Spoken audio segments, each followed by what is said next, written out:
GnosisCentral.com presents an unabridged recording of The Yellow Book by Samael Aun Weor.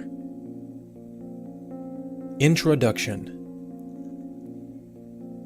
The adorable Mother Kundalini is the burning fire of the Holy Spirit.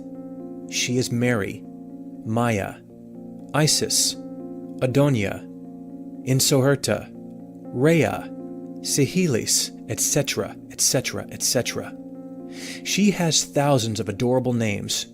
She is love, electricity, universal magnetism, cosmic force. The laws of cohesion and planetary gravity were created by the mother of all adoration. All of the brilliant, sparkling, and palpitating planets in the inalterable, adorable, infinite space rest within the delectable bosom of the blessed Mother Goddess of the world. The Lady of Supreme Adoration takes her children by their hand and guides them along the dangerous path of the razor's edge. The Divine Mother is entwined 3.5 times within the coccygeal church. The Lady of all Adoration opens the 7 apocalyptic churches of the spinal medulla. We must search for the Divine Mother within our heart temple. The cross of the initiation is received within the temple of the heart. She, the adorable Lady of Love, is the only one who has the power of awakening her children within the womb of the profound, universal spirit of life. The mind must become a serene lake, without tempests, so that it will reflect the picture of the starry skies. When the mind is quiet and silent, then the Divine Mother is pleased with us. This is our blessing. Peace is possible only by controlling the mind. The purity of thought guides the yogi towards perfection. We must venerate the masters, and we must practice our esoteric exercises filled with burning faith. Those initiates with faith will become ineffable beings. Wisdom and love will shine in the minds of those who have reached samadhi, the ecstasy of the saints. All of our beloved disciples can become true masters of samadhi with this book of flaming fire. Beloved brethren, arise along the path of the initiation with prudence. Remember that this path is full of dangers inside and outside. This is the path of the razor's edge. Drink the nectar of immortality from the pure fountain of ecstasy. Tread the path of perfect sanctity. The Divine Mother has the power to open all of the chakras of the astral body. The Lady of Perfection dwells within the electrons. Wise Gnostics meditate on her. Mystics adore her. Perfect couples lift her through the inedular canal by means of love. Take care of your seminal liquor. Avoid nocturnal emissions with the Arcanum AZF. Muscles must be relaxed for meditation. The spine must be kept flexible. We must drink pure water, and we must rise at dawn. Remember that honey, bee honey, is the food of the universal white fraternity. Eat fruits, grains, and plants often, and practice meditation daily. Remember that meditation is the daily bread of the wise. The Yellow Book is a book of absolutely practical transcendental occultism. Beloved brethren, here you have the yoga that is required for this new Aquarian era. Be gentle in order to listen, merciful in order to judge. May your Father who is in secret, and may your Divine Mother Kundalini bless you. Samael Aun Weor. Chapter 1. Love. The yoga that we require today is in actuality ancient Gnostic Christian yoga, which absolutely rejects the idea of Hatha yoga. We do not recommend Hatha yoga simply because, spiritually speaking, the acrobatics of this discipline are fruitless. They should be left to the acrobats of the circus. We very sincerely believe that the greatest thing in life is love. The divine enchantment of love can never be replaced by circus acrobats. Men and women in the mysteries of Eleusis would magnetize one another while performing the mysterious dances of love. During the great celebrations of Eleusis, Happiness, dancing, kissing, and performing sexual magic transformed human beings into true gods. At that time, no one thought in perversities, but only in holy and pure matters. Within the delights of love, men and women can enchant and awaken the sleeping beauty, the divine serpent Kundalini. When one woman and one man adore each other sexually, they accumulate the terribly divine power of the Cosmic Mother. These frightful, yet divine, sparkling forces overflow with great splendor, and they activate the chakras of the internal bodies of the human being. Chakras are the great energy centers which resemble wheels or lotus flowers. The fires of the spinal medulla are Jehovistic, the fires of the heart are Christi, and the fires of the head, between the eyebrows, spark the terribly divine rays of the Father. Essentially, these three types of energy are transmuted semen. The code, or key, of human redemption is found in the seminal liquor. The seminal energy must be sublimated towards the heart. The Divine Mother finds her Son, the internal Christ, in the heart. The Mother and her Son live in the heart temple. The cross of the initiation is received in the heart temple. There must be a sexual connection between the couple. However, it is better to die than to commit the crime of spilling the semen. When the magician spills Hermes' glass, the terribly divine forces of the goddess Isis, whose veil no mortal has lifted, withdraw. Then, these forces fuse within the universal currents, and the human being submerges into the abyss. The tremendous mantra, E, A, O, synthesizes the science of the arcanum AZF. This mantra should be vocalized during the beloved ecstasy of sexual magic. E, igneous, fire. A, aqua, water. O, origo, principal spirit. The line fecundates the waters of life in order to give birth to the Son of Man. The Son of Man is always the son of one man and one woman. When they adore each other and perform the arcanum AZF, they are inevitably converted into gods. We should cultivate happiness, music, and flowers in our homes. The couple must forgive one another, for they have many human defects. Nobody is perfect. The couple must mutually forgive their very human errors. Love is not guilty of the discords between the lovers who adore each other. Discord belongs to the psychological I, Satan. Gnostic Christian yoga is composed of love, music, dance, perfumes, kisses, adoration, pranayama, meditation, illumination, wisdom, and happiness. This modern yoga follows Christ and adores the woman. The times in which the anchorites were tortured by Hatha yoga have passed. Now the modern male and female yogis can be loving and adoring. Love is ineffable. Love is terribly divine. Chapter 2. The Kundalini. The Kundalini is the primordial energy enclosed within the Church of Ephesus. This Church of the Apocalypse, Revelation, is a magnetic center located 2 fingers above the anus and 2 fingers below the genitals, centered between the anus and the genitals. The Kundalini is the igneous serpent of our magical powers. This sacred serpent, which is coiled 3 1/2 times, is dormant inside the Church of Ephesus. The Kundalini is the Divine Mother. The Kundalini is the Pentecostal fire. The sanctuary of the Divine Mother is located in the heart. The Kundalini develops, evolves, and progresses within the aura of Maha Kohan, the Cosmic Mother, the Holy Spirit, the third Logos. The fires of the spinal medulla are Jehovistic. The fires of the heart are Christic. The fires of the head, between the eyebrows, spark the terribly divine rays of the Father. The ascent of the sacred serpent through the medullary channel is controlled by the fires of the heart. The Kundalini evolves and progresses according to the merits of the heart. The Kundalini must ascend towards the brain. Then it must proceed towards the sacred sanctuary of the heart. The Kundalini dwells within the electrons.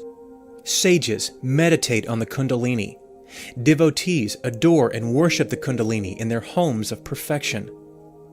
When the solar and lunar atoms unite, we drink the nectar of immortality, because the Kundalini has awoken.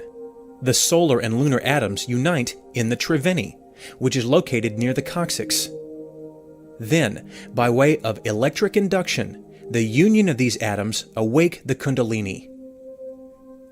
The Kundalini awakens with sexual magic combined with pranayama, concentration, meditation, profound devotion, willpower, comprehension, and sacred mantras.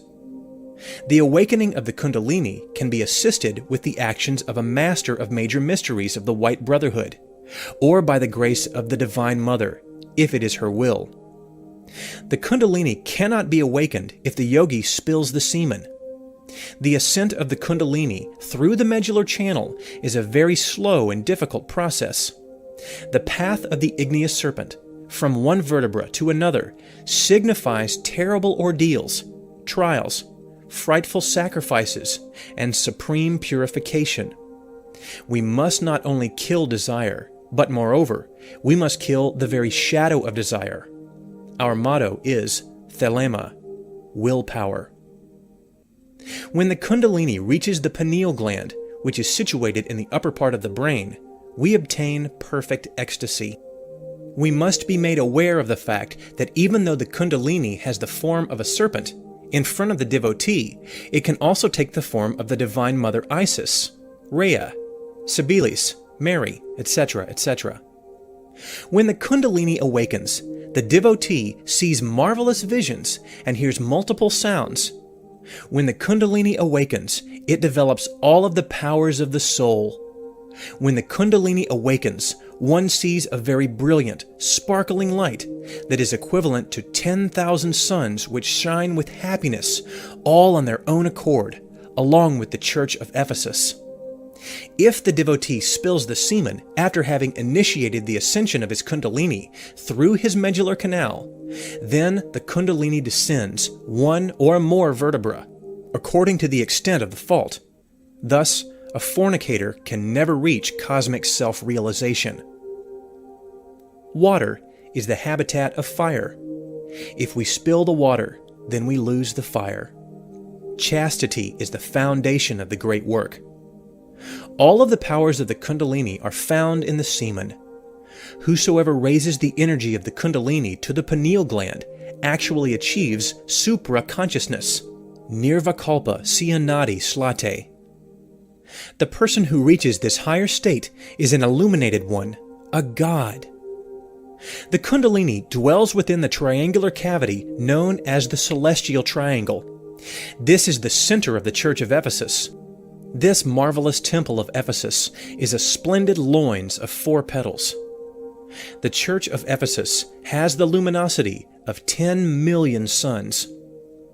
The elemental earth of the wise corresponds with this lotus flower. When the sacred serpent opens the Church of Ephesus, powers over the elemental creatures that live in the womb of the earth are then granted to us. We can then have control over the earthquakes. When the serpent ascends to the height of the prostate, uterus, the Church of Smyrna is opened. This chakra has 6 petals and confers the powers of creation. Creation is not possible without the prostatic chakra. The immortal Babaji, the yogi Christ from India, whose physical body has existed for millions of years, which are lost in the night of time, is the supreme rector of the prostatic chakra. Babaji drives all life and has the power to create and create again. The elemental waters of the wise, ens seminis, is the element of this chakra. Whosoever opens the Church of Smyrna has the power to control the waters and tempests. When the Kundalini rises to the region of the navel, it confers the power to control the fires of volcanoes. The Church of Pergamum is located in this region of the navel. This chakra has 10 petals. The elemental fire of the wise is the element of this chakra. When the Kundalini reaches the heart, it opens the chakra of Thyrea. This confers to us the power to work over the 4 winds.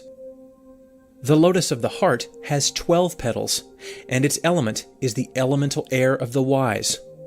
Whosoever wants to learn how to enter into the suprasensible worlds with the physical body must awaken the chakra of the heart. This is what is known as jinn science.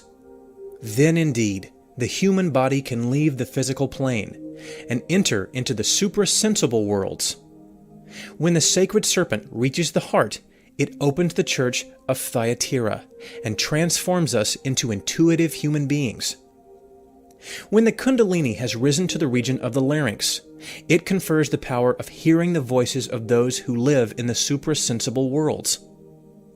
The church of Sardis is the chakra of the larynx. This chakra has 16 petals. When the Kundalini reaches this height, it flourishes in our fertile lips made verb. When the Kundalini reaches the midbrow, it opens the church of Philadelphia. The point between the eyebrows is known as the eye of wisdom. The Father dwells in this magnetic center. The chakra of this midbrow has 2 petals and is the throne of the mind. When the mind matter is transformed into Christic mind, we attain the mantle of the Buddhas and the eye of Shiva. Anyone who awakens this chakra becomes clairvoyant. When the Kundalini reaches the pineal gland, it opens the church of Laodicea. This chakra has 1,000 splendid, sparkling petals. This is the crown that shines like an aura of light upon the head of the saints. The atom of the Holy Spirit exists in the pineal gland. It is in this church that we attain the white dove of the Holy Spirit, and we fill ourselves with illumination, wisdom, and omniscience. In the church of Ephesus, we conquer the earth. In the church of Smyrna, we conquer the water. In the church of Pergamum, we conquer the fire. In the church of Thyatira, we conquer the air. In the church of Sardis, we conquer the akashic fluids. In the church of Philadelphia, we conquer the mind. In the church of Laodicea, we conquer the light. This is how we become kings and queens and priests and priestesses of nature in accordance to the order of Melchizedek.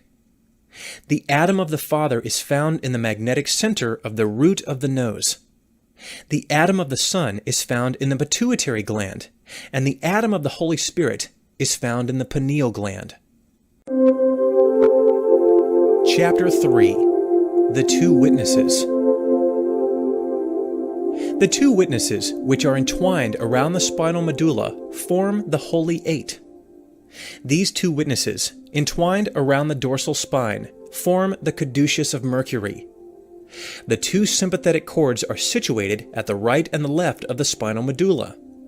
The two witnesses rise, alternating from left to right, until they form a marvelous knot in the space situated between the two brows. Then they proceed till the nostrils. The sympathetic cord that proceeds from the right side rises and ends on the left side, and vice versa. The cord that is proceeding from the left side is cold. The cord that is proceeding from the right side is hot. The cold is lunar, the hot is solar. Through these two sympathetic cords, the solar and lunar atoms of our seminal system rise until they reach the brain. When the solar and lunar atoms come into contact with the coccyx, then the Kundalini inevitably awakes.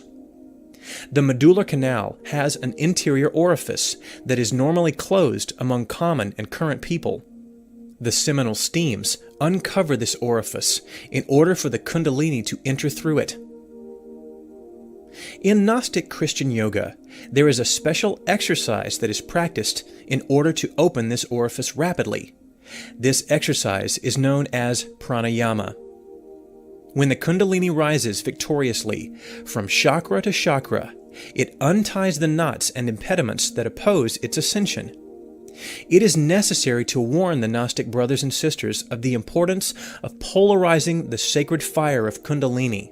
Some devotees enjoy sexual passion daily, even when they do not spill the semen. The result of such acts is that they polarize the fire within the chakras, which are situated in the lower abdomen. This is how they lose the happiness of enjoying the lotus of 1,000 petals, the Church of Laodicea.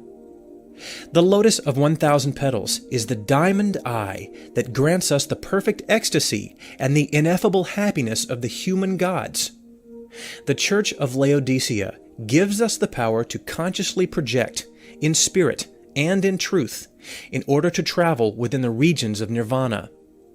Whosoever raises the serpent over the staff must be chaste in thought, word, and action. We must practice internal meditation daily. It is also essential that we do not consume alcohol. We must be always clean, always tidy, always pure. The two witnesses have the power to awaken the Kundalini.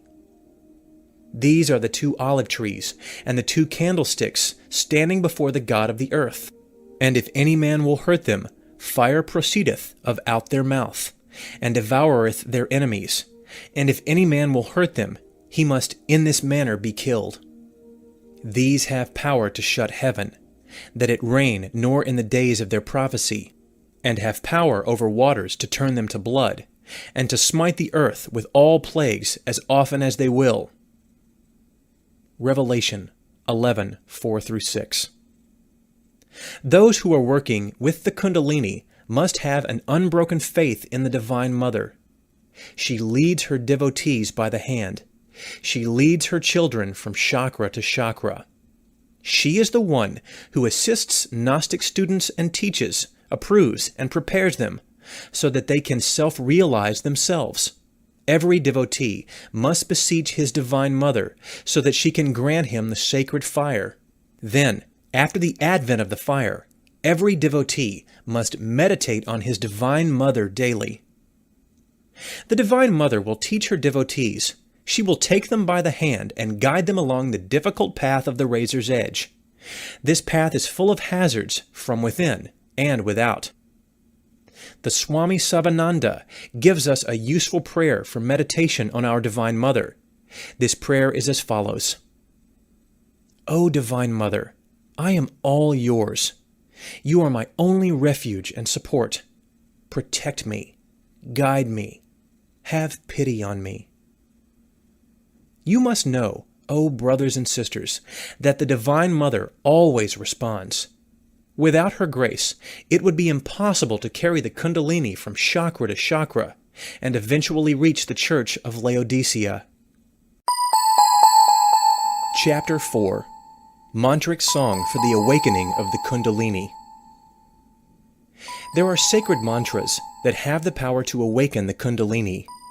The angel Arak, angel of command, taught us the most powerful mantric song that exists in the entire universe for the awakening of the Kundalini.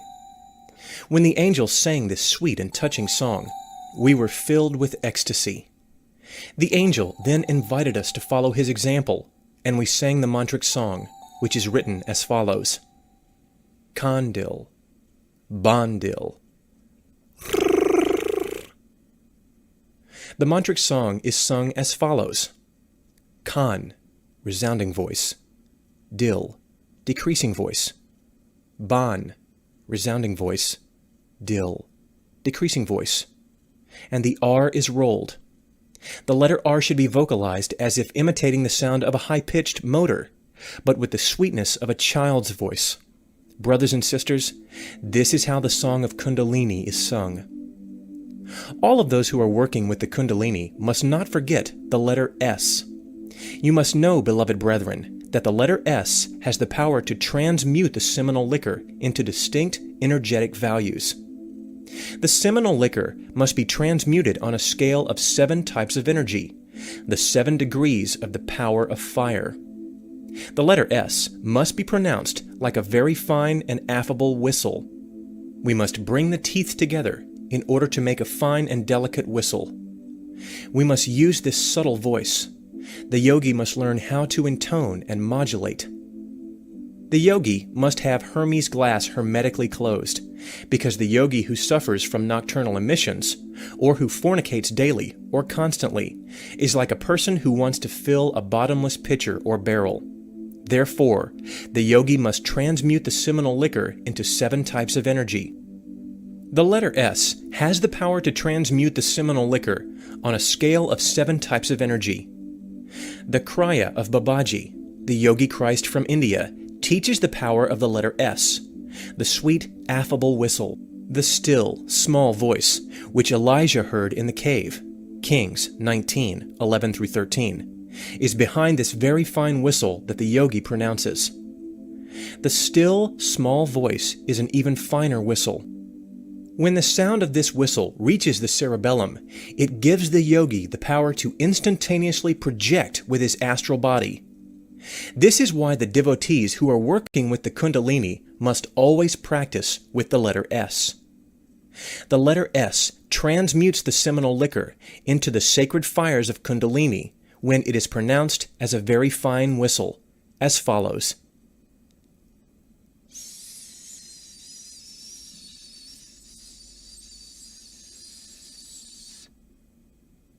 The mantric song of the angel Arak and the sweet, affable whistle are absolutely necessary for the awakening of the Kundalini.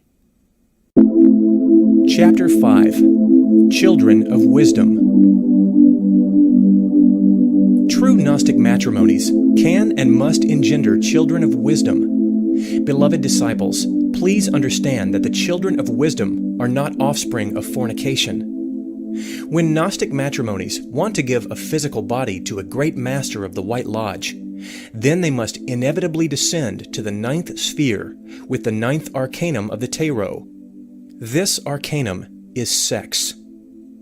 The mother of the child of wisdom must prepare herself for a period of 9 months before she can create with the power of Kriya Shakti. During this period of time, she must be in constant prayer with the Divine Mother. She must beg her Divine Mother with all her heart and soul to give her the joy of conceiving a great master in her womb, who will help humanity. The mother of the child of wisdom must undergo 9 months of preparation, chastity, saintliness, and meditation before she can perform the sacred sexual act with her husband. The father of the child of wisdom must not fornicate, lie, must also sexually abstain for a period of 9 months. The couple must be in constant prayer to the Divine Mother, beseeching her, so that they can have the happiness of having a great master as their child. They must be chaste in thought, words, and action. The sacred copula is performed in the spring during the month of May, the month of flowers. Throughout the duration of this month, the Buddha descends in order to bless humanity. The sacred sexual act must be performed on a Friday at dawn. The morning star is vibrating intensely at dawn. The couple must complete the act without ejaculating the seminal liquor, without reaching the orgasm. The lunar hierarchy knows how to utilize 1 masculine gamete and 1 feminine ovum in order to fertilize the womb. The mother must sleep in a different position each month, 1 month on her right side and the following month on her left side. This is how the body of the child, which is in the womb, will receive all of the cosmic benefits.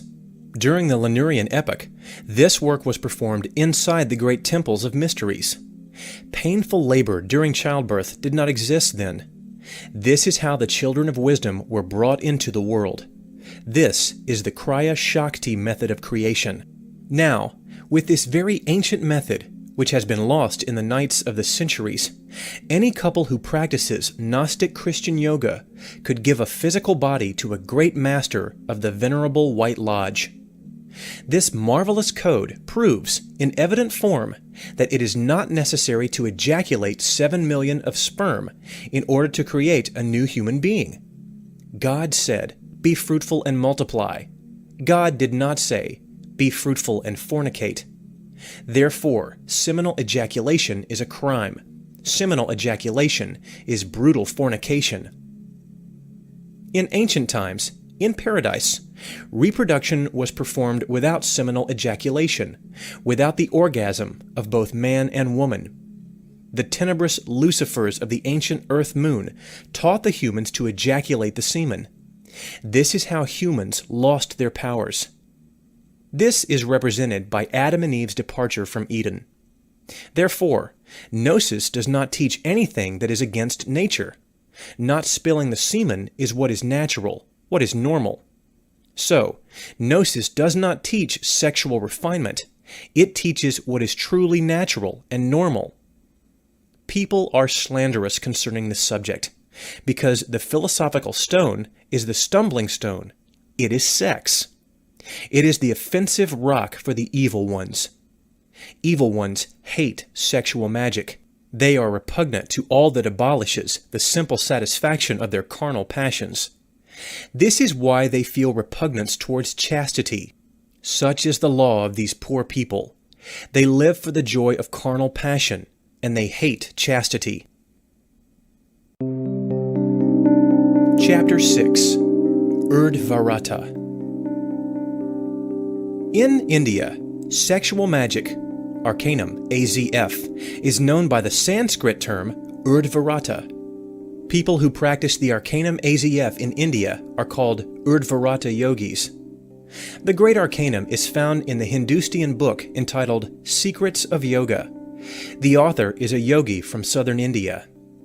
It causes us great horror to know that the tenebrous black magicians of the Dagdugpa clan, who are dedicated to fatal and horrible black tantrism, ejaculate the seminal liquor during their practices of black magic. These black magicians have a fatal technique that enables them to reabsorb the spilled semen. Such a technique is known as black vajroli. This practice is completely negative. Therefore, we do not want to explain the procedure. We know that there exist many people with very weak mentalities who could easily be led into practicing such horrible black tantrism. Karma would then fatally fall upon us. The spilled semen is mixed with feminine virya, feminine semen, and afterwards it is reabsorbed.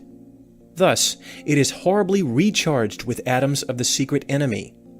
These are satanic atoms that are collected from the atomic infernos of the human being.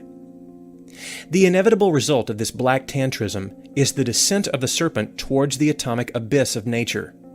This is how the human personality ends. It is definitely disconnected from its divine spirit. The human being is then transformed into a demon. The arcanum AZF, Urdhvarata, is practiced within the ashrams of ancient India. At that time, yogis were prepared for sexual magic with the white vajroli. Unfortunately, the brothers and sisters of the temple committed scandalous acts which discredited sexual magic. The Gurujis then pulled the curtains of esotericism shut, and the arcanum AZF was forbidden. However, the initiated yogis, male and female, secretly practiced the arcanum AZF. Apparently, even this was forbidden. In reality, the decision to forbid the arcanum AZF caused more damage than good, because the brahmacharya system resulted in failure. This was due to the fact that no one was able to remain in brahmacharya, absolute sexual abstinence. Those who remain sexually abstinent supposedly keep their semen, yet they suffer from nocturnal emissions. This is how their accumulated semen is lost.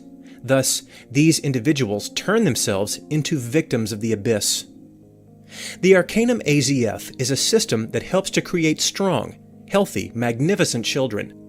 The sperm that will fecundate the womb is selected with the arcanum AZF.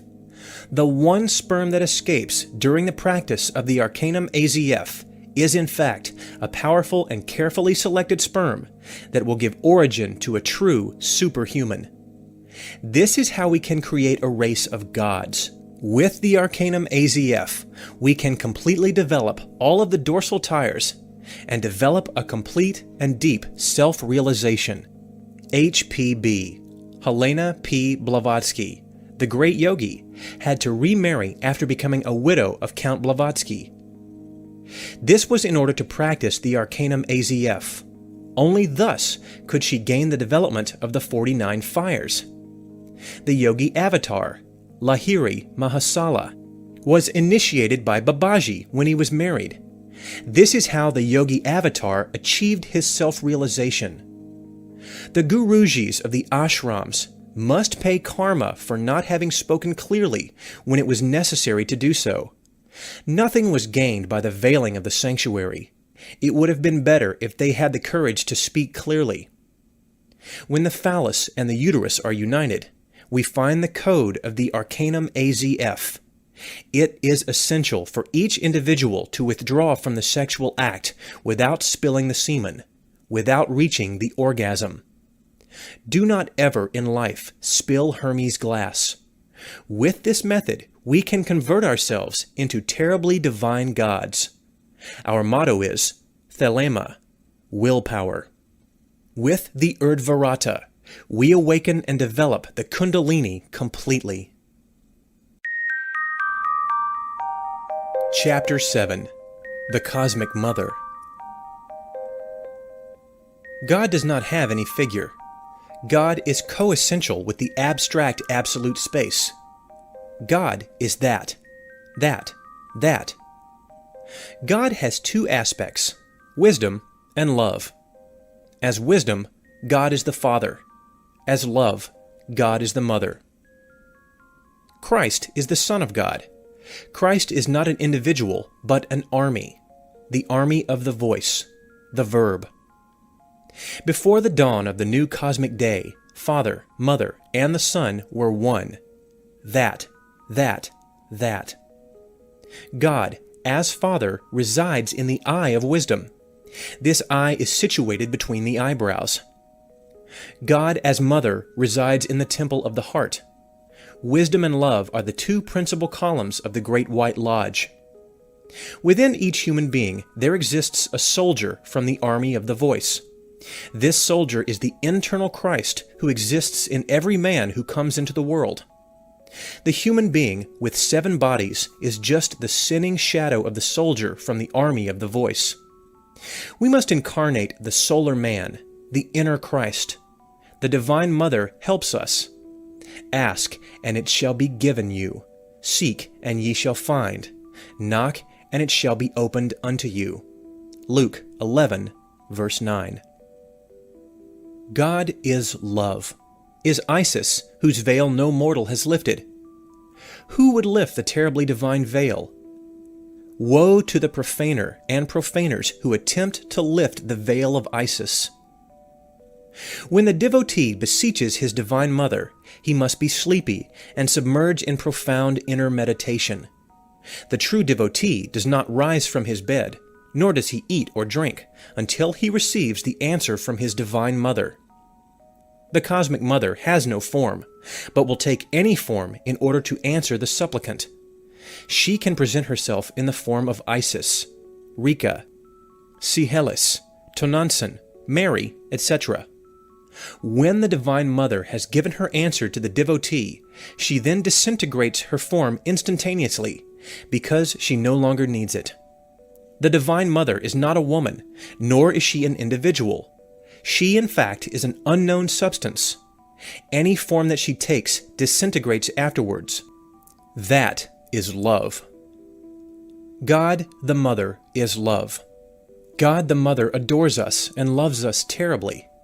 When we work with the Arcanum AZF, the Mother Goddess of the world rises through the medullary channel and transforms herself into the fiery serpent. The Mother Goddess of the world is Devi Kundalini. The Divine Mother carries her beloved child in her arms. Her child is the internal Christ of each human being. The Mother is that. Isis, love, mystery. The devotee who wishes to have power must ask his Divine Mother for such powers. The true devotee humbles himself before God the Mother. If the devotee sincerely wishes to correct his errors and tread upon the holy path, then he may ask his Divine Mother to pardon his past karma, and she will forgive him. Yet, if the devotee does not correct his errors or does not follow the holy path, then it is useless to ask for pardon, for she will not grant it. The Divine Mother will forgive her truly repentant children. She can forgive the karma of her children because she knows how her children behave. The karma of evil actions from past incarnations can be forgiven by the Divine Mother. When repentance is absolute, punishment is worthless. Chapter 8. Christic Egyptian Pranayama. Prana is the great breath. It is the cosmic Christ. Prana is the life that palpitates within every atom as it palpitates in every sun. Fire burns because of prana. Water flows because of prana. Wind blows because of prana. The sun exists because of prana. The life we have is prana. Nothing can exist in the universe without prana. It is impossible for the most insignificant insect to be born, or for the smallest flower to bloom without prana. Prana exists in the food that we eat, in the air that we breathe, and in the water that we drink. Prana exists within everything. When seminal energy is refined and transformed totally, the nervous system is provided with the richest type of prana. This rich prana is deposited within the brain in the form of wine of light, pure Christic energy. An intimate connection exists between the mind, the prana, and the semen. We can gain domination over the mind and prana by controlling the seminal energy with the force of willpower. Those persons who spill the semen can never gain control over their mind, let alone prana. Their efforts to gain control over their mind and over prana will undoubtedly fail. People who gain sexual control also gain control over their minds and control over their prana. These type of human beings reach the true liberation. These type of human beings attain the elixir of long life. All of those immortal beings who live with the divine Christ Babaji, yogi of India, conserve their physical bodies for thousands of years. Death cannot do anything against them. These beings attained supreme chastity. This is how they achieved control of the mind and prana.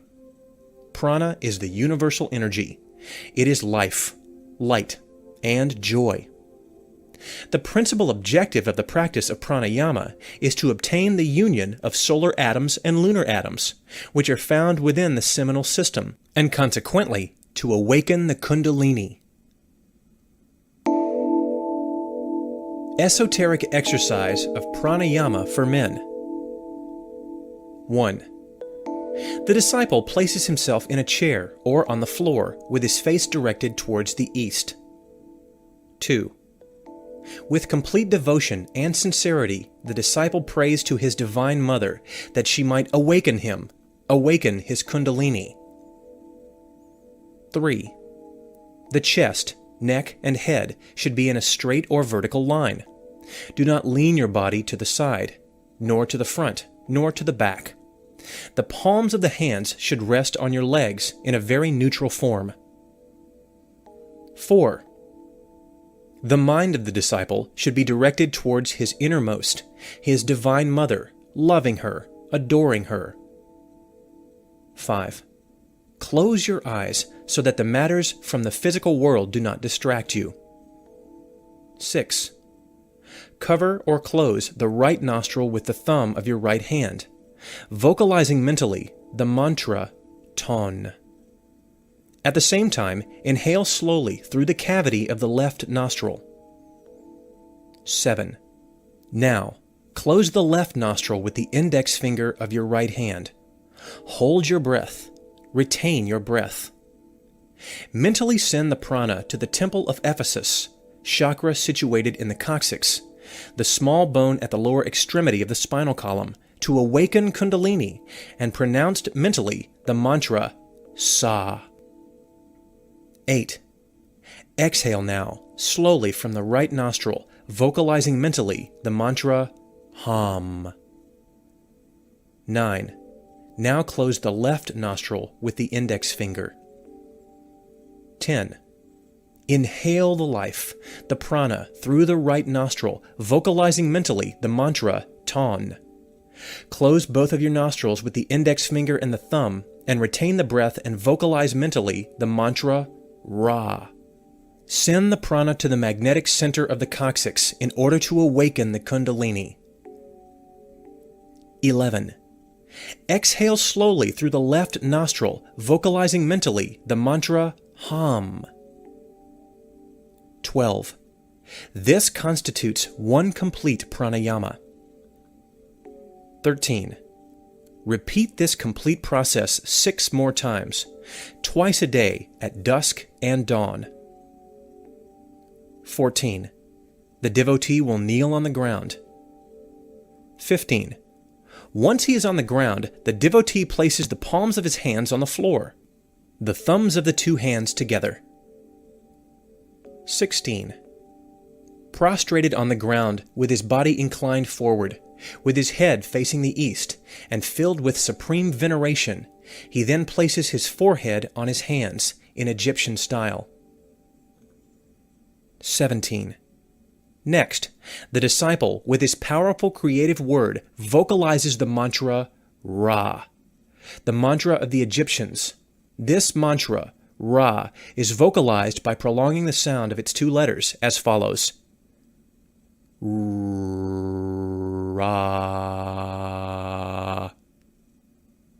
Vocalize the mantra 7 times.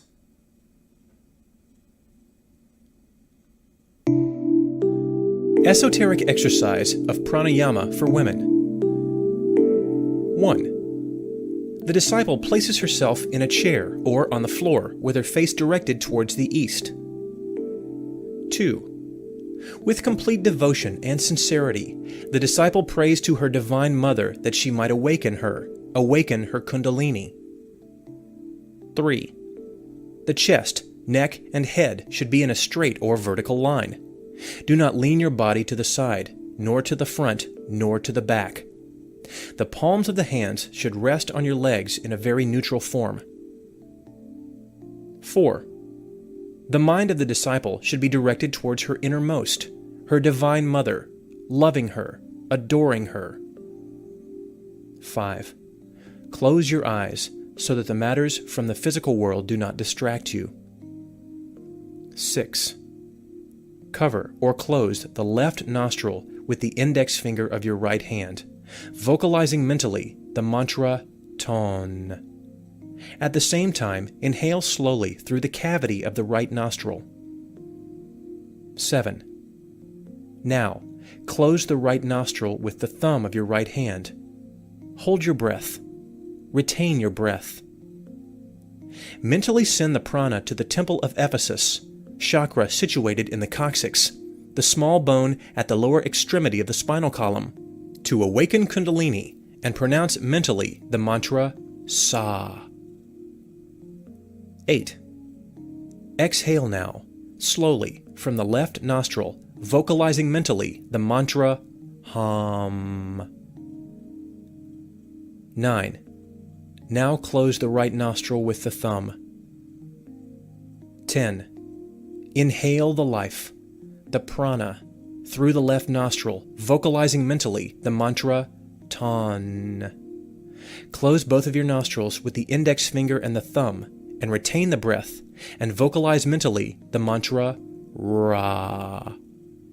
Send the prana to the magnetic center of the coccyx in order to awaken the Kundalini. 11. Exhale slowly through the right nostril, vocalizing mentally the mantra Hum. 12. This constitutes one complete pranayama. 13. Repeat this complete process 6 more times, twice a day at dusk and dawn. 14. The devotee will kneel on the ground. 15. Once she is on the ground, the devotee places the palms of her hands on the floor, the thumbs of the 2 hands together. 16. Prostrated on the ground, with her body inclined forward, with her head facing the east, and filled with supreme veneration, she then places her forehead on her hands in Egyptian style. 17. Next, the disciple, with her powerful creative word, vocalizes the mantra Ra, the mantra of the Egyptians. This mantra, Ra, is vocalized by prolonging the sound of its two letters as follows. Ra.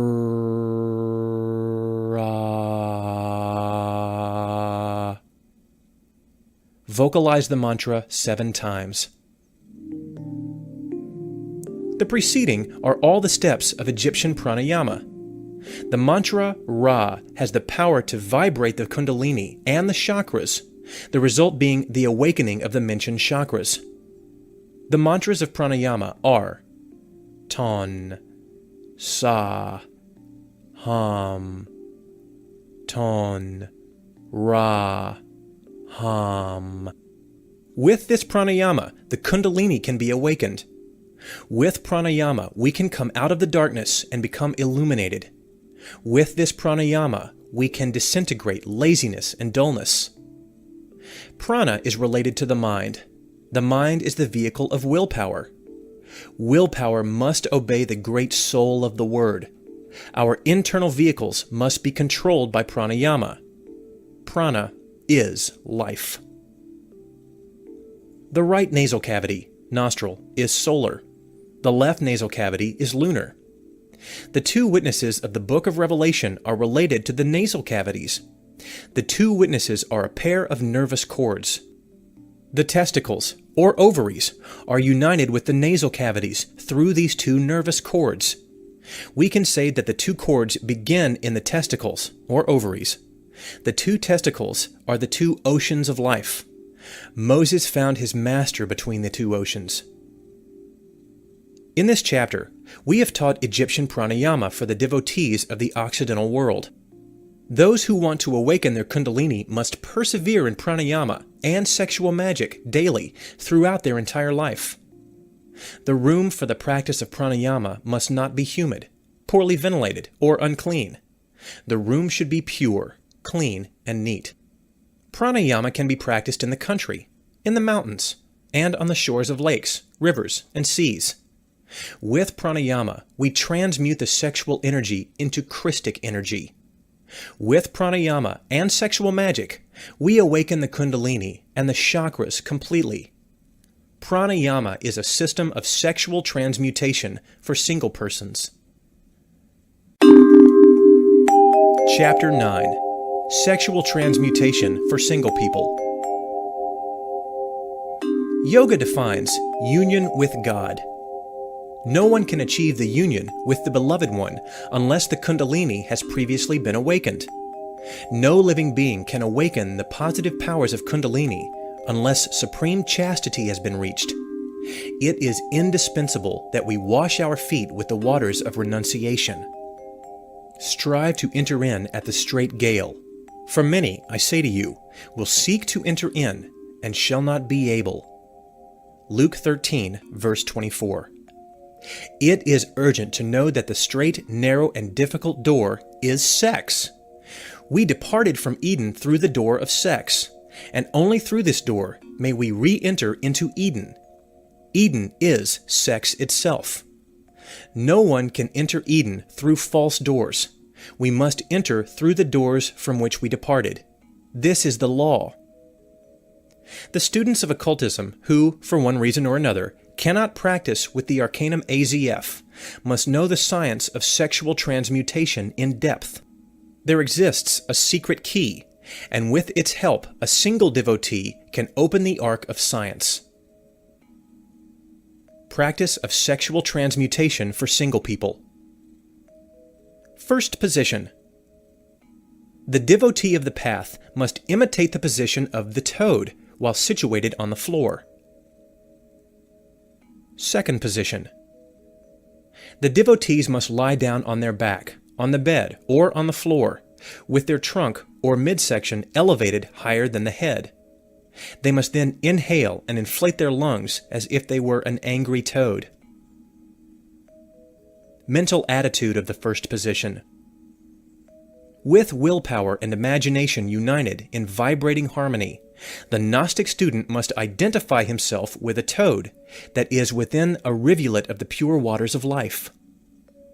He must also join his willpower and imagination in order to make his sexual energy rise from his sexual organs to the sacred chalice of the brain. The Gnostic student must raise his seminal energy through the two sympathetic cords that are entwined around the spinal medulla. They form the famous caduceus of Mercury. Mental attitude of the second position. With willpower and imagination united in vibrating harmony, the Gnostic student must inflate himself as the toad does. This is possible only with a deep breath. During the inhalation of the vital air, we must imagine that the seminal energy is ascending through the two sympathetic cords that are marvelously entwined around the spinal medulla. The marvelous seminal energy must be directed towards the brain, then directed towards the heart. We must then exhale the vital air, placing the energy in the temple of the heart. Our motto is thelema, willpower. Mantra of this practice. Imitate the song of the toad. The mysterious croak of the toad is the song. It is the mantra. Origin of this practice. The Divine Cosmic Mother gave this marvelous key of the Ark of Science to the Gnostic brethren. The Divine Mother cares for all of her children. The toad that is upon the immaculate lotus flower, within the pure waters of life, is an archaic sexual symbol of the pharaohs of ancient Egypt.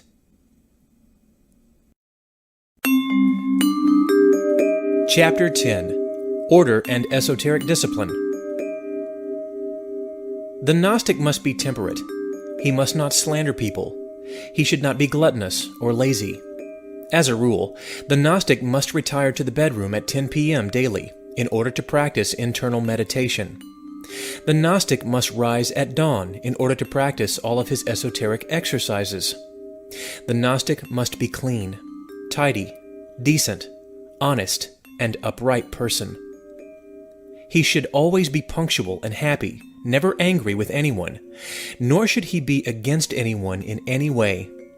The devotee should shower or wash himself daily, and he should dress presentably.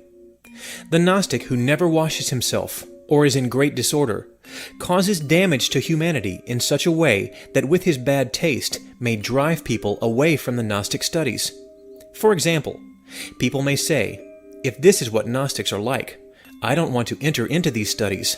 I don't want to degenerate myself, etc. The Gnostic must not be a fanatic.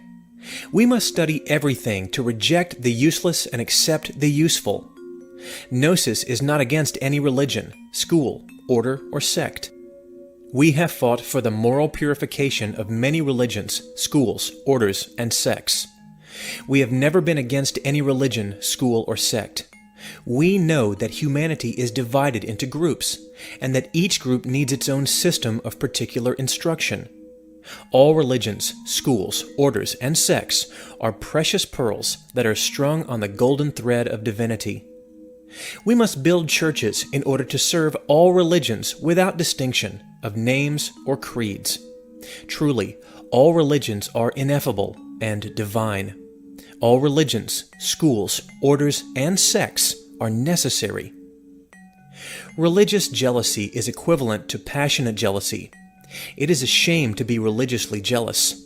The Gnostic brother or sister must overcome such jealousy, for it is a very vulgar passion.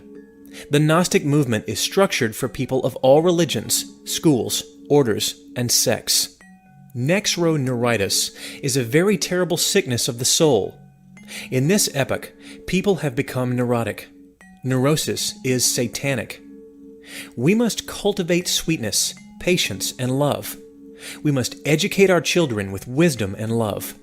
We must cultivate in our homes happiness, sweetness, and love, because we must know that neurosis damages the lotus flowers of the soul. We must teach our children with examples. We should always be happy and joyous. Gnostic homes should be sanctuaries of love and happiness. Neurotic shouts and screams, weeping and crying destroy happiness. Thus, the white dove of love leaves the heart forever. This is the disgrace of many homes. Live with wisdom and love. Chapter 11. Meditation. Once we heard an exotic declaration from the lips of an Hindustic Swami. The master explained the necessity of Hatha Yoga to the people in the auditorium. He explained how indispensable it was in order to reach the exaltation of Samadhi. That yogi slated that many people have not obtained success with internal meditation, in spite of their hard efforts and daily training. According to the Swami, such failures were due to the exclusion of Hatha Yoga. Frankly, we disagree with this affirmation given by the Venerable Swami. Those who do not obtain illumination within 10 to 20 years of serious practice within internal meditation must find the cause, which is the lack of the sleepy state. It is urgent to combine meditation with drowsiness. Chapter 12. Primary clairaudient and clairvoyant experiences. If the yogi persists with internal meditation constantly, tenaciously, and with infinite practice, then within a period of time, clairvoyant perceptions will begin to develop. In the early stages of development, luminous spots will appear. Later, as development continues, faces and objects and pictures of nature will appear. Objects will seem dreamlike in the instance of transition that exists between vigil and dream. The disciple's enthusiasm increases when clairvoyant perceptions begin to take place. These perceptions inform the disciple that his internal powers are being activated. It is extremely important that the disciple does not become weary. A great deal of patience is required for the development of internal powers. It is very difficult to develop internal powers. Many disciples begin this difficult process, but there are very few disciples who have the patience of Saint Job. Impatience will only impede our steps along the path towards self-realization. Such esoteric practices are for those who are tenacious and patient. In the sacred India of the Vedas, yogis practice internal meditation 4 times a day. However, in our Occidental world, due to the preoccupation of our daily lives and the hard battle for existence, if we can only practice meditation once a day, then this is sufficient. Yet, what is important is to practice consistently and without missing a day. With intense repetition and tenacious practices, we will eventually put our chakras into rotation. Thus, after some time, primary clairvoyant and clairaudient perceptions will begin. Luminant spots, pictures of light, living figures, sounds of bells and animals and the voices of people, etc., indicate with accuracy the disciple's progress. These perceptions appear in the instant when the disciple is submerged in profound meditation and in the sleepy state. Many types of light begin to appear with the practice of internal meditation. In early stages of development, the devotee perceives very brilliant white lights. These lights correspond with the eye of wisdom, which is located between the eyebrows.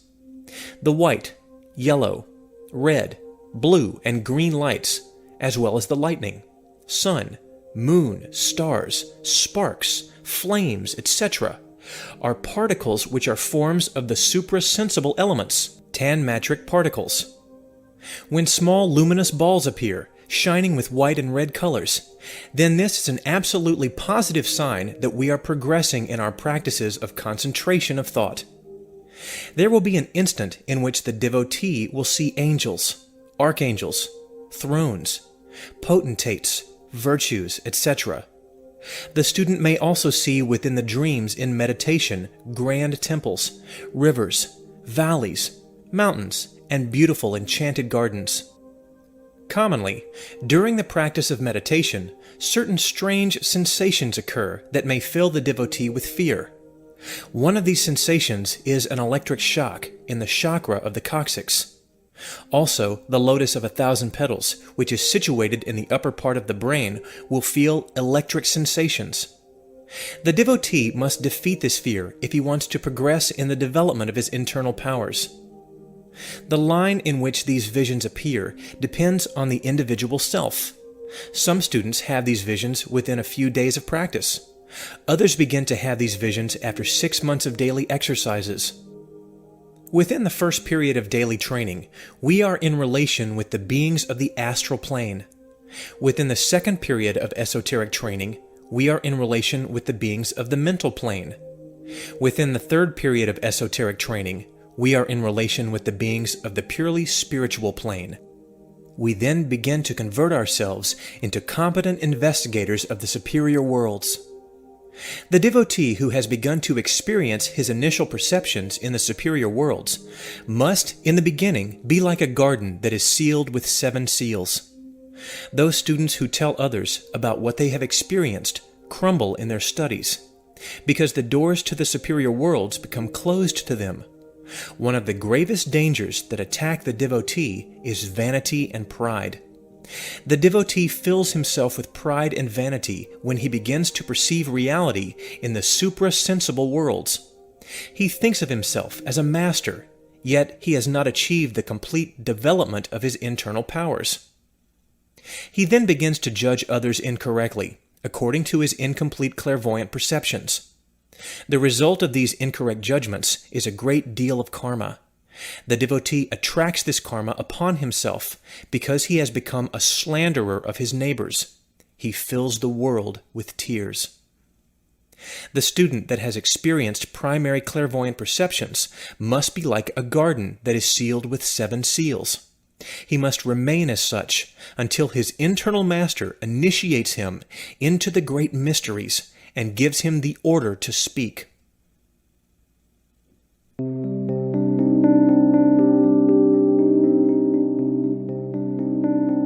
The devotee who is submitted to esoteric discipline also makes another grave error. He disregards imagination. We have learned that imagination is translucent. It is the mirror of the soul. It is divine clairvoyance. In order for the devotee to see, he must use his imagination. When the chakra of the forehead begins to rotate, then the images that are seen with the translucent meditation become more brilliant, splendorous, and luminous. The devotee must distinguish between imagination and fantasy.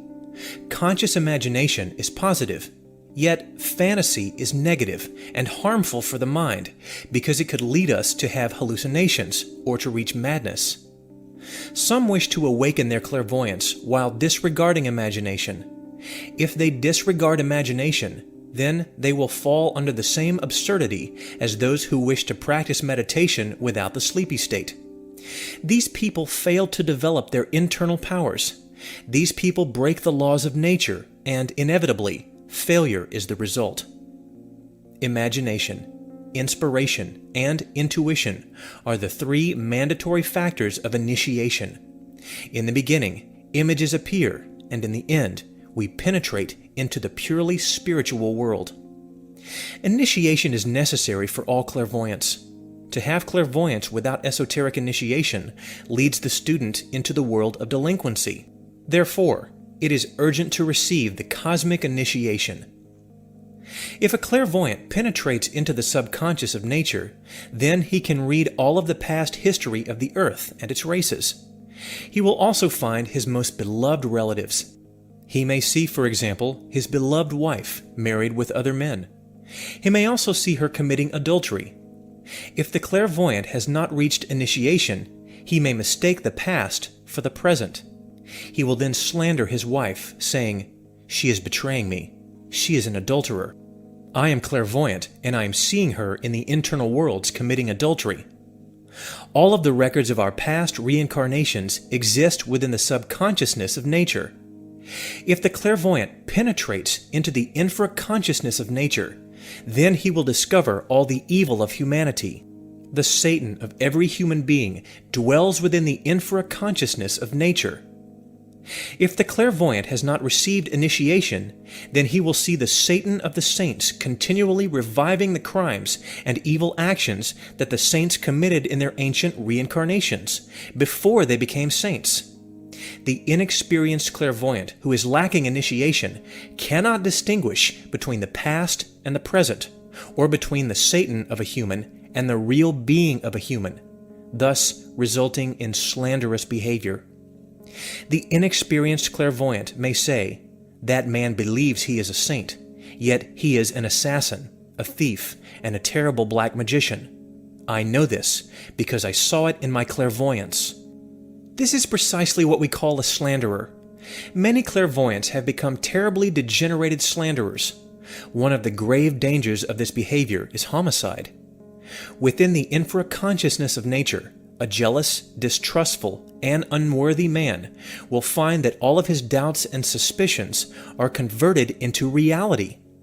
He then begins to slander his wife, friends, neighbors, and masters, saying, "You see, I have reason for my doubts. My friend is a thief, a black magician, and an assassin. My wife is committing adultery, just as I suspected. My clairvoyance never fails me. I am always right," etc., etc. The poor man, due to the lack of initiation, does not have the capability to sufficiently analyze in order to understand that he has penetrated into the subconsciousness of nature. This is where his own mental creations live. Therefore, considering all of these dangers, it is necessary that the esoteric student does not throw judgment against anyone. Do not judge in order not to be judged. The devotee must be like a garden that is sealed with 7 seals. Whosoever has primary clairvoyant and clairaudient perceptions is an inexperienced clairvoyant. Thus, if he does not know how to remain in silence, he will begin to slander others. Only the great clairvoyant initiates do not fall. Rama, Krishna, Buddha, Jesus Christ, etc. were truly infallible and omniscient clairvoyants. Chapter 13. The Still Small Voice. There exists a particular mystical sound that the yogi must learn to hear. The Aztecs knew this mystical sound. Let us remember the hill of Chapultepec. Note, Chapultepec, hill, the hill of the cricket. A cricket upon a hill is represented in a Mexican codex. In ancient Rome, during the time of the Caesars, the cricket was sold in golden cages at a very high price. Magicians of ancient Rome bought crickets in order to employ them in practical magic. If we have the cricket close to the head of our bed when we are meditating on its beautiful song, we will hear the still small voice in the instant of slumber. This phenomenon is equivalent to the phenomenon of 2 pianos that are equally tuned. If we play, for example, the note T on either piano, the other piano will repeat the same note without the touch of the human hand. This vibratory phenomenon is very interesting, and it can be proven by anyone. This exact phenomenon also happens with the mysterious sound of the cricket. There exists in the human brain the music sound that resounds when the cricket sings. It is a matter of affinity and vibration.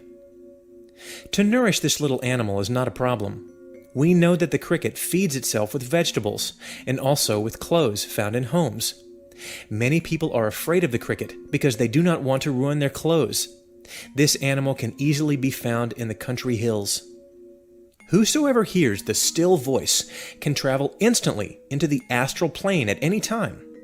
If the devotee concentrates on the sound of the cricket, or if the yogi meditates on the sound of the cricket and goes to sleep while listening to the sound of the cricket, suddenly the same mystic sound, tone, or still voice will resound within his brain, and the doors of mystery will then be opened. During this instant, the Gnostic can rise from bed naturally and depart from its home in the astral body. What we are explaining must be experienced and understood in action, not in thought or with the mind. The devotee must rise from his bed naturally. Nature will act by separating the astral body from the physical body. When we are out of the physical body, we feel a very light, delightful, spiritual voluptuousness. There is nothing more pleasurable than to feel the soul detached from the physical body. In the superior worlds, we can communicate with the ineffable gods. In the superior worlds, we can study at the feet of the Master. This is how we become free of many theories. This is how we drink from the fountain of living knowledge. Every devotee must learn how to hear the still voice. The devotee can perform marvelous wonders and prodigies with this mystical sound. If the devotee wants to hear this mystical sound, his concentration must be perfect. To begin with, the student will hear many sounds. Yet, if he concentrates intensively on the sound of the cricket, eventually he will hear this sound and will attain victory. We inevitably attain illumination with this mystical sound. In its final synthesis, this mystical sound comes from the tranquil heart.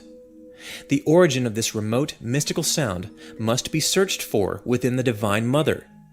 The devotee must pray constantly, beseeching his Divine Mother to give him the ability to hear the great mystical sound. With the grace of the Divine Mother, every devotee can have the joy of hearing the mystical sound that grants us the instantaneous projection of the astral body. The devotee who wishes to perform these practices with success must meditate internally until he truly feels the state of slumber. He must know that every esoteric exercise of meditation, if practiced with a lack of the sleepy state, is useless, sterile, because it damages the mind and harms the brain. Therefore, internal meditation must be intelligently combined with the sleepy state.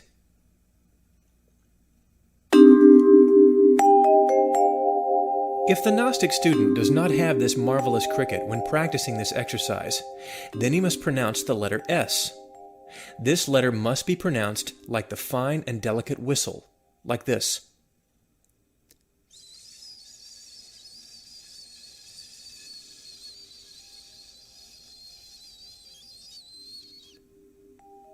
Behind this fine sound dwells the still voice that permits us to project instantaneously in astral body. The devotee should be in a very comfortable position in order to practice correct internal meditation. We suggest two positions. Position of the corpse. Lay down in corpse position on the bed or floor, placing arms against the sides of the body. Straighten the legs and bring the heels of the feet together so that they are touching. However, the toes of the feet should be separated towards the left and right, like a fan. Position of flaming star. Lay down in the position of a flaming star, with the arms and legs extended outwards to left and right. Our bodies must be very relaxed. We should resemble the figure of the five-pointed star. This is the position of the master. Great masters utilize this position for the practice of internal meditation. When in this position, the black magicians will run away with terror. When the master rises from this position, the impression of the star remains in that place. This keeps the black magicians away. The devotee must not meditate with a full stomach. It is necessary for the devotee to abandon the sin of gluttony. We must eat only 3 meals per day. Esoteric diet. Breakfast. Basted bread with pure honey, hot milk, and fruit. Lunch must consist of vegetables, fruits, and any type of grain. Dinner. Bread with pure honey and hot milk. Nothing more. Meditation should be performed at 10 p.m. nightly. Meditation should also be performed at dawn. If the student meditates during these hours, he will progress rapidly.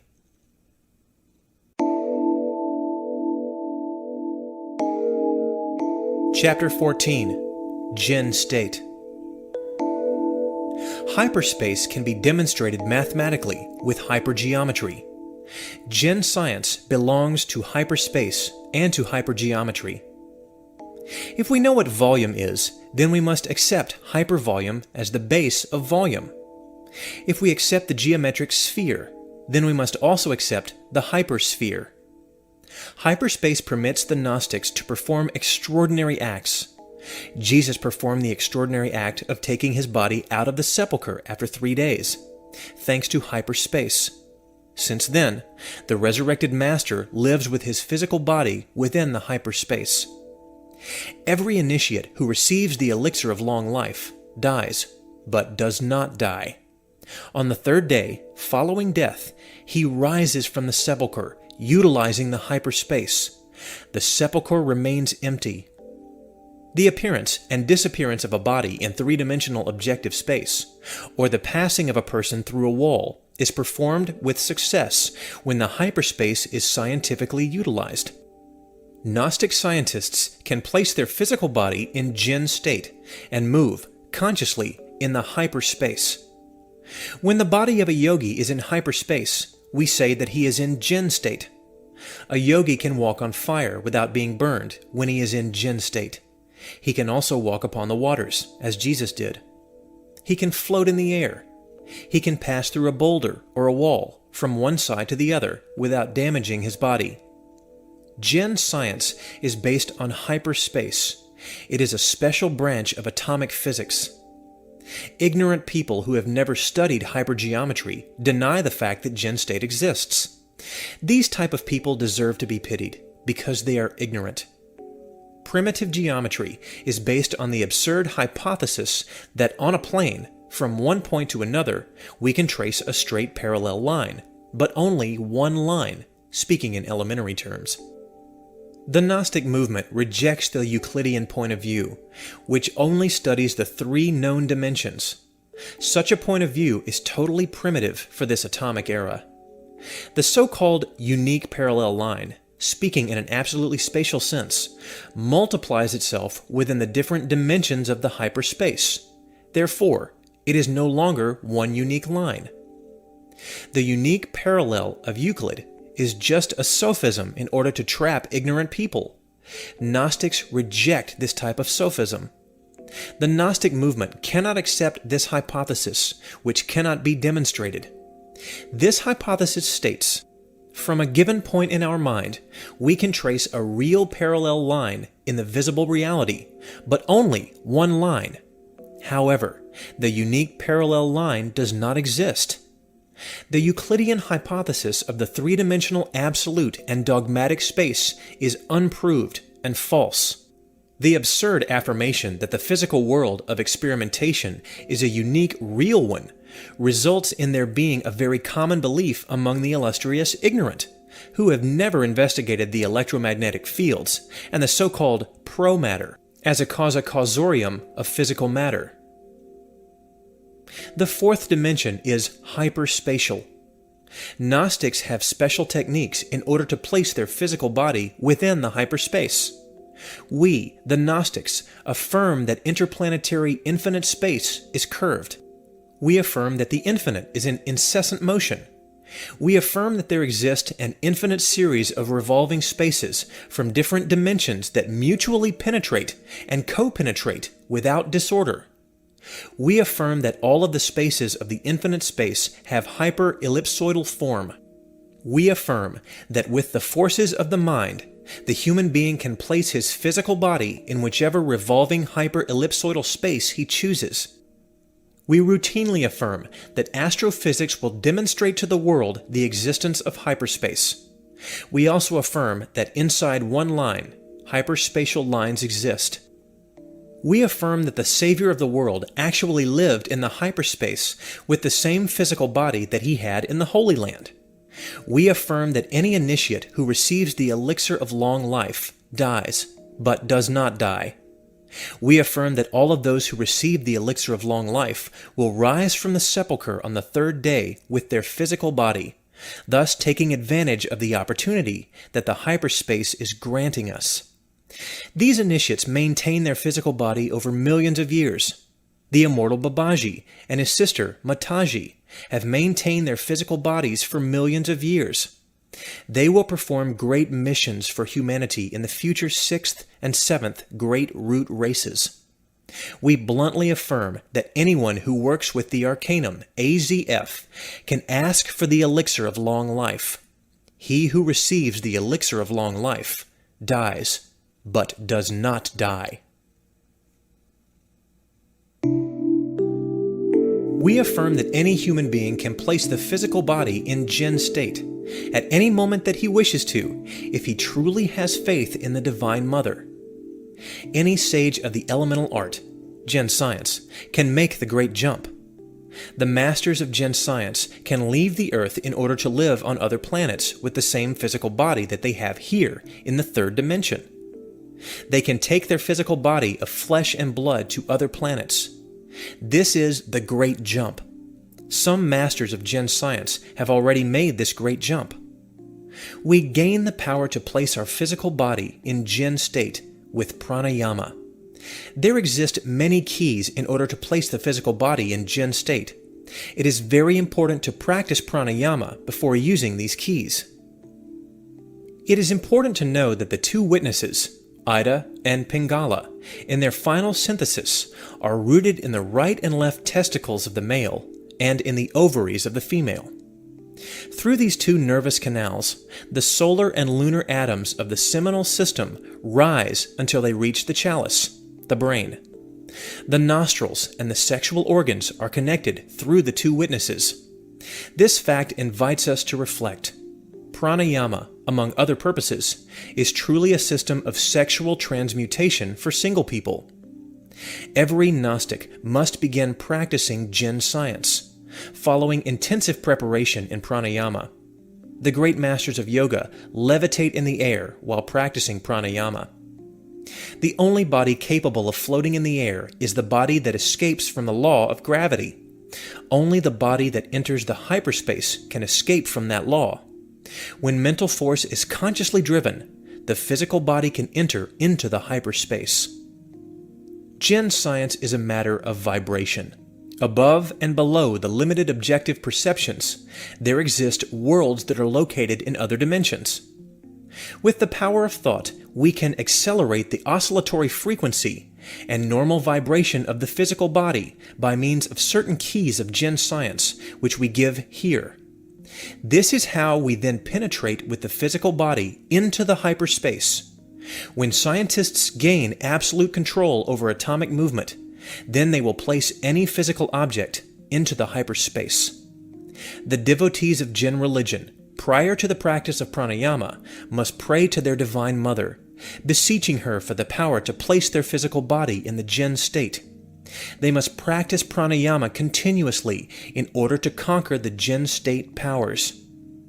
The student must carefully select the key that he prefers in order to practice Jinn science.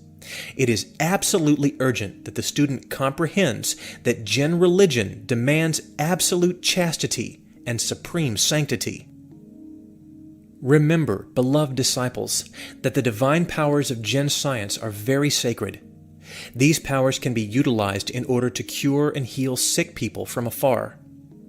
These powers can also be utilized in order to enter the temples of the White Lodge and to study the marvels of creation within the womb of nature. Whosoever wishes to apply the powers of Jinn science for selfish gain will convert himself into a horrible demon and will inevitably tumble into the abyss. The law is the law. Karma will punish the abusers. The devotee must choose the key of Jinn science that he prefers. He must practice daily with this key, with great intensity until he reaches victory. Jinn science is not for the weak, the unsteady, fickle, or inconsistent people. This science is for people who have as much patience as Saint Job. This science is for tenacious, courageous, alert, and strong people who are strong as steel. This science is not for skeptical people. Such people are useless for Jinn science.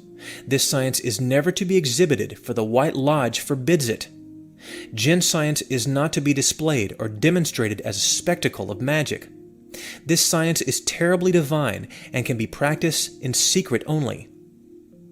When I, the author of this book, wanted to publicly demonstrate Jinn science, the Master Moria immediately intervened, saying, "We have been teaching and helping you for the past 10 years, and now you want to exhibit your powers? Why? Powers are very sacred. Powers must not be exhibited to the public." Since then, we have understood that Jinn science is very secret. Many people would like to see demonstrations. We, the brethren of the temple, are not experimental animals of the laboratory. Truth is what one experiences in oneself. We cannot experiment with other people's bodies. We give the keys in order that each one can experiment with his own flesh. People who are filled with doubts, skeptical ones, we advise them not to enter into these studies because they may become mad. The battle of tremendous contrast and opposition can destroy the brain of the skeptics. This may force them into a mental institution. Therefore, jinn science is for those who have unbreakable faith, like steel. This science is not for people who are full of doubts. For those who have strong faith, the keys to experiencing the jinn state are as follows. First key. The devotee must lie down on his left side, resting his head on the palm of his left hand. The devotee must fall asleep in this position. He must be on guard and aware of his dreams. He must become vigilant of his own dreams. When he begins to see the images of his dreams, he must rise very quietly from the bed, holding on to the dream as if it were a precious treasure. Before the devotee leaves his house, he must make a small jump with the intention of floating in the surrounding atmosphere. If the devotee, after executing the small jump, floats in the atmosphere, then his physical body has entered into jinn state. If he does not float, then it is because he is not in jinn state. When the devotee is in jinn state, he can leave his house with courage and confidence. In an instant, the devotee can travel to the most remote places of the earth. If the devotee does not enter into jinn state on the first try, then he must not dismay. Go to bed and repeat the exercise during the night as many times as necessary until success is achieved. There are some devotees who will succeed immediately. These are the fortunate ones who have practiced jinn science in ancient reincarnations. Others may have never practiced the science. They must begin practicing pranayama and exercise this practice for many years, until they obtain this power. In reality, this key is just a modification of somnambulism, or sleepwalking. It is voluntary, yet induced somnambulism. During dreams, tremendous subconscious energies are functioning. The devotee must take advantage of these energies and control them, like a lever, in order to place the physical body into hyperspace. Second key. There exists a nut, commonly known as the deer's eye. This nut has marvelous jinn powers. The devotee must go to sleep while holding this nut. He must place himself in the same position as given in the previous key, while holding this marvelous nut in his right hand. It is very important to remember that this nut has a marvelous elemental genie that can help the devotee to place his physical body in the jinn state. During this practice, the devotee must go to sleep, pronouncing the mantra, Inviya. Then, the elemental genie will arrive and help him to place his physical body in jinn state. The devotee must rise from his bed, holding on to the sleepy state as if it was solid gold. Before he leaves his house, he must make a small jump, with the intention of floating in the surrounding atmosphere. If the devotee floats, then he can leave his house in jinn state. If he does not float, then he must repeat the exercise for as many hours, months, or years that it takes until receiving victory. Third key. There is a master of jinn state named Ogwara. He helps anyone who calls him in the name of Christ. The devotee must lie down in the same position previously mentioned in key number 1 and number 2. The devotee must call Ogwara, the master of jinn state, in the name of Christ, saying, "In the name of Christ, by the power of Christ, by the majesty of Christ, I call you, Ogwara, Ogwara, Ogwara. Please place my physical body in jinn state." The devotee must repeat this invocation continuously until he goes to sleep. The devotee must rise from the bed, holding on to his dreams as if they were solid gold. He must then make a small jump, with the intention of floating in the surrounding atmosphere. If he floats, he is in jinn state. If he does not float, then he must return to the bed and repeat the experiment. Fourth key. The devotee must seat himself in front of a table. He must cross his arms, place them on the table, and rest his head on his arms. The devotee must invoke the jinn masters and ask them for help, in order that they may help him in his practices. He can call upon Babaji, the Yogi Christ of India, or his sister, Mataji, or Hippocrates, Saint Peter, etc., etc. When the student begins to dream, he must rise from the chair automatically, instinctively, and without thought. He must hold on to his dreams as if they were solid gold. He must then take a long jump, as far as possible, with the intention of floating in the surrounding atmosphere. After the devotee makes this jump, he must mark on the floor the exact place on which he landed. The student must perform this exercise daily, repeatedly, and patiently. He must always mark the position on the floor to measure the length of each jump. This system is marvelous because the student can appreciate his degree of progress in jinn science. For example, today the devotee's jump measured 1 meter. Tomorrow his jump may be 1 centimeter more than the previous day, and the following day 1 centimeter more, and so on. Thus, the student is measuring his progress in jinn science. Finally, he will discover one day, with wonder, that he has performed an extremely long jump, an incredible jump that no athlete could perform. These signs which indicate with clarity his progress in jinn science. Following this incredible jump, the devotee can remain floating in the hyperspace. Thus, he has victoriously succeeded. This key is marvelous. What is important in occultism is to practice. Today, people are tired of theories. It is absolutely necessary to practice occultism now. People who theorize neither practice, nor do they allow others to practice. The student that has not wasted his time theorizing is better off practicing quietly and keeping his progress to himself. He must remain in silence, because this science is very secretive. It is better to remain in silence. Therefore, we avoid the mockery and slander of foolish theorists who do not practice or allow others to practice. They are just social parasites. Fifth key. The instant in which the student awakens from his normal sleep, he must jump from his bed without any conscious or subconscious analysis, without the process of theoretical analysis. It must be done instinctively. In other words, he must be ecstatic, full of wisdom, and with very strong faith, like the steel of the sword that is well tempered and ready for battle. Upon leaving the house, the student must make a jump. If he floats in the surrounding atmosphere, then his physical body has entered jinn state. At this point, the student can go wherever he wishes with his physical body in jinn state.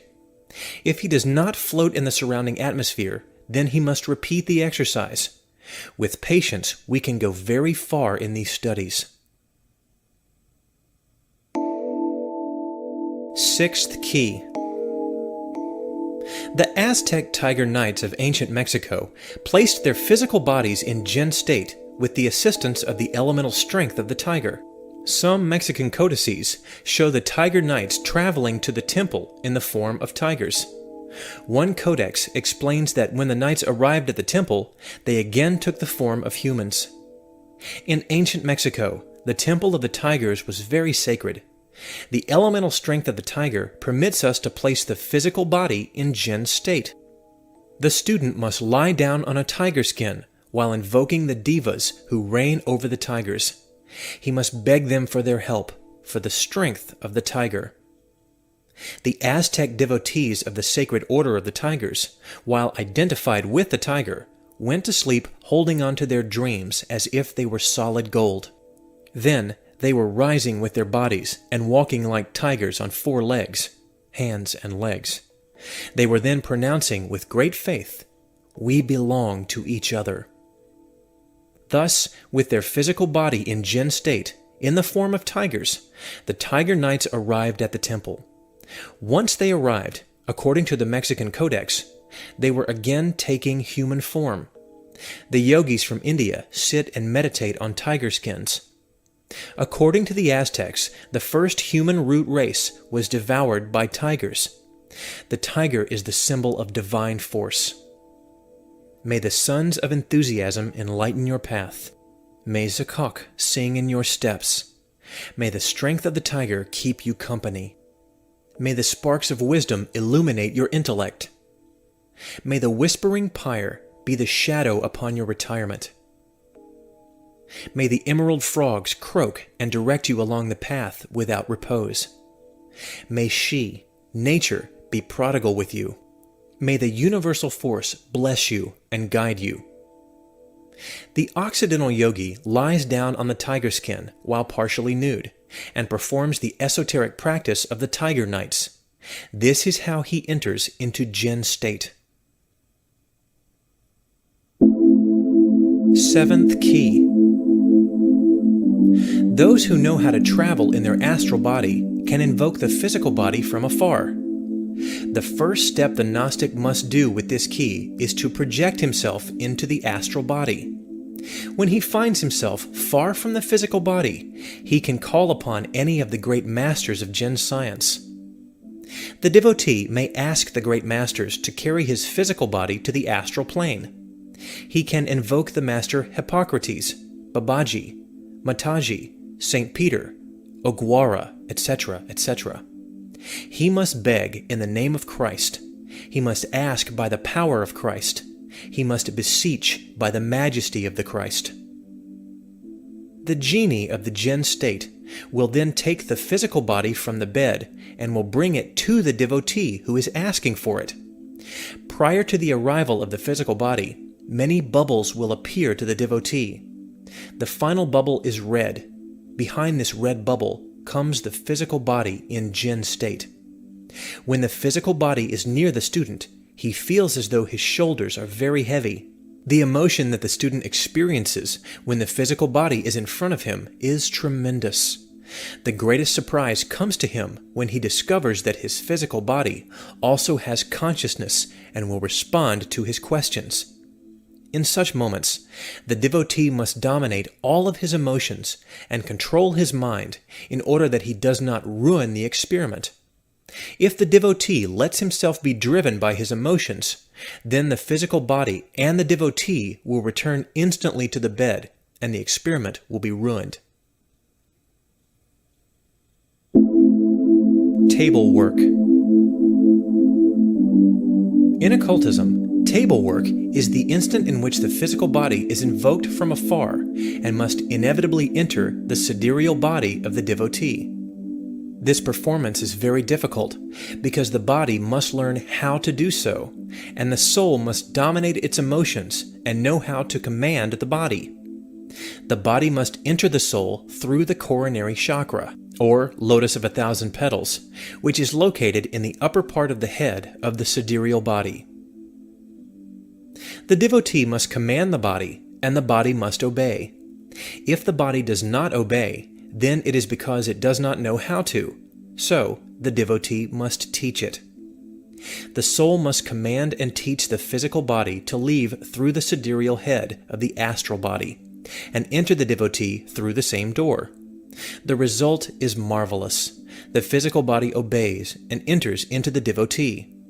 In the astral plane, things are very different. It is not the devotee who must enter into the physical body. The physical body must enter into the devotee. This is how the devotee remains with his physical body in the astral plane. The jinn state of the seventh key is for those who are very skilled in using and controlling the astral body. With the physical body in jinn state, we can visit the temples of the Great White Lodge and receive direct teachings from the great masters who initiated the dawn of creation. This is what is known as practical occultism. Practical occultism is urgently needed by all. The students of various schools of occultism are tired of theories. Unfortunately, the majority of students want to develop their powers easily, without any effort or sacrifice, and with all the comfort given to them in a short period of time, as if it were, so to speak, a piece of cake. We must be aware of the fact that life is very difficult, and nothing is given to us for free. The people who wish to develop jinn powers must have the patience of Saint Job, the courage of the tiger, the tenacity of the bull, and the inexhaustible thirst for divine wisdom. This science is not for fickle people. It is better that such people remain out of these studies. This science is not for curious people either. We cannot play with cosmic laws without getting burned. The law is the law, and we must respect what is sacred. Jinn substances. There exist many substances that will help us in jinn science. The student of occultism must know what these substances are and learn how to control them. Jinn science is terribly divine. The Orphic egg, the golden egg of Brahma, the Egyptian egg, etc., clearly symbolize the prime matter of the great work. The universes, plants, animals, humans, and gods come from this prime matter. The egg contains great occult powers. The hen's egg is utilized for jinn states. Formula. Warm the egg slightly in water. Remove the pointy tip of the eggshell, then remove the yolk and the white of the egg. Now we have to grind the empty eggshell into dust. This power is utilized by the yogis of jinn science. Every night, before performing jinn practices, the devotee must sprinkle the powder on his chest and under his arms or armpits. The student must then cover himself completely with clothing or bedding and begin practicing jinn science. The student must have a large quantity of this powder for practices. The great powers of jinn science are hidden within this powder. This powder is marvelous. Sanctity. The student that is studying and practicing jinn science must inevitably stop committing the 3 sins: anger, greed, and lust. Only by doing so is it possible to avoid the attack of the tenebrous ones. If the student does not control these defects, then he will not progress in the true and positive complete sense of the word. Vesture. Men who are working with jinn science must wear only yellow pajama pants or loose-fitting bathing trunks. The remainder of the body must be nude. Comfortable, loose clothing is best for jinn practices because the chakras will spin freely. Women. Women who are practicing jinn science must wear only a loose-fitting yellow robe that is as long and as wide as possible. The robe must be very beautiful, similar to the robes of the Samaritans. Women who practice jinn science must not cut their hair.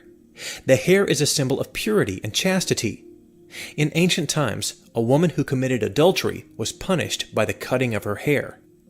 Women practicing jinn science do not use the same vesture as men, i.e., bathing trunks, because it is immoral for them to do so. Divine hierarchies demand modesty, purity, and chastity. Warning.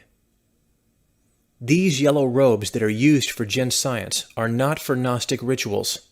These robes are to be used only for jinn science practices and must be worn directly over the skin of the body. Absolutely nothing must be worn under this wide robe. Chapter 15. Utensils and Perfumes.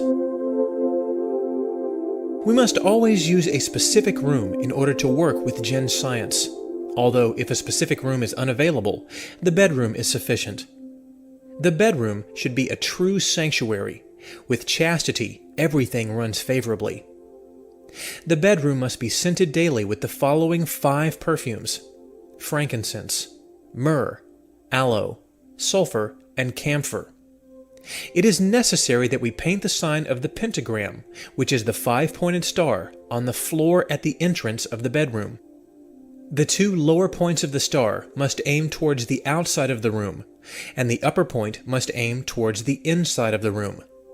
The star can be drawn with carbon. We should also have a framed pentagram above the head of the bed. It is very important that the superior point is aiming towards the ceiling, and that the inferior points are aiming toward the floor. The room must be decorated with yellow colors, for example, yellow curtains, walls, carpets, and lights. The initiate must have yellow pajamas, and in addition to this, a yellow robe. We must have a picture of Christ, Buddha, and the Divine Mother. The Divine Mother is represented as Isis, the Cosmic Mother of India, Tonantzin, or the White Dove of the Holy Spirit. These pictures do not represent a divine or human person. They represent the Goddess Mother herself. We know that God as a father is wisdom, and God as a mother is love. The Father resides in the wisdom eye, which is located between the eyebrows. The Mother resides in the heart temple. The serpent entwined around the staff also represents the Divine Mother. It is important that we choose the symbol of the Divine Mother that we prefer. The pictures of Christ, Buddha, and the Divine Mother must always be present in the bedroom or room of jinn work. We must have an altar in the bedroom, and on this altar a fire must be burning at all times, whether it be a candle or an oil lamp. This is entirely up to the individual. The fire should always be burning in the house of the initiate. This is the Yellow Book. This is the wisdom of the Buddhas. This is the science of the cosmic mind. The Buddhas wear yellow robes. The color of the mental world is yellow. When the man is liberated from his 4 sinful bodies, then he is a Buddha. Every Buddha uses a yellow mantle. The ray of Christ is golden yellow. The science of the mind truly constitutes the Yellow Book. This is why this book is called the Yellow Book, because the science of the mind is written here. In order to work with the science of the mind, the initiate should retire at 10 p.m. daily. The initiate must avoid discussions or arguments with skeptical people who do not practice or do not allow others to practice. The initiate must avoid getting deeply involved with those who expect the world to rotate in accordance with their beliefs, which are harmful and corrupt. The devotee must bathe himself daily to assure cleanliness. The root must be clean at all times. The room must always contain freshly cut flowers. Flowers, perfumes, symbolic pictures, and beautiful music contribute to creating an environment filled with wisdom and love. Jinn religion is very sacred.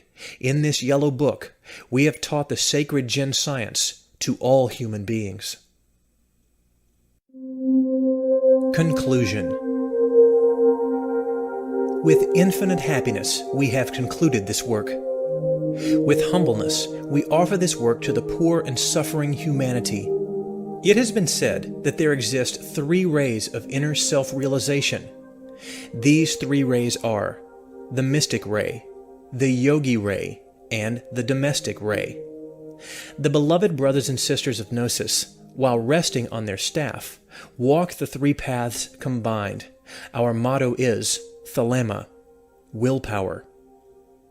Beloved brothers and sisters, here we have an absolutely practical book on occultism. For the love of God, we, the brethren of the temple, advise you with infinite humility not to waste your time theorizing. The opium of the theorists is more bitter than death itself. Be humble in order to obtain wisdom. Once we have obtained wisdom, we must strive for even higher degrees of humility. Use the teachings of this book practically, and you shall develop your divine powers. Beloved brothers and sisters, be consistent and patient. We must have absolute faith in our Divine Mother Kundalini. The Lady of all adoration guides her devotees from chakra to chakra. When the igneous serpent of our magical powers awakens, the devotee passes 6 short, unforgettable experiences. These 6 experiences are divine happiness, trembling body or body parts, astral projection, spiritual voluptuousness, coccyx pain, dizzy spells in conjunction with deep sleep filled with spiritual brightness. These 6 signs indicate to the disciple the awakening of Kundalini. This is how the gardener waters the delicate internal garden with the sublime nectar of life, until the delicious fruits of Eden appear. The Yellow Book is a guide for practical esotericism. Beloved disciples, we must understand that this is a text and a sure guide for the path of the initiation. Study this book and exercise these practices with intensity and supreme patience. Many occult powers appear with the awakening of the Kundalini. When this happens, we must be careful not to fall into pride. Once we have accumulated these powers, we must act as though we do not have them. We must recognize our own misery and sins. We must find shelter within the nothingness. We are the sinning shadow of that which has never sinned. We must develop our internal powers, but we must dissolve the I, the myself, the returning ego. By dissolving the I, we can obtain complete liberation. The ego is a terrible larva which is present within the various levels of the mind. When the ego is dissolved, the great Lord of the Light enters the soul and dwells within. We, the brethren of the temple, feel great bitterness when we see a great master who, in spite of having awakened the Kundalini, still has the living I, or ego, within the profound levels of the mind. Beloved brothers and sisters, this book will guide you to awaken your Kundalini and develop your occult powers. We must practice the exercises, but we must dissolve the ego. Again, we must recognize our own misery and sins. We must fast, pray, and walk with faith, patience, and charity along the difficult path that leads us to nirvana. Samael Aun Weor.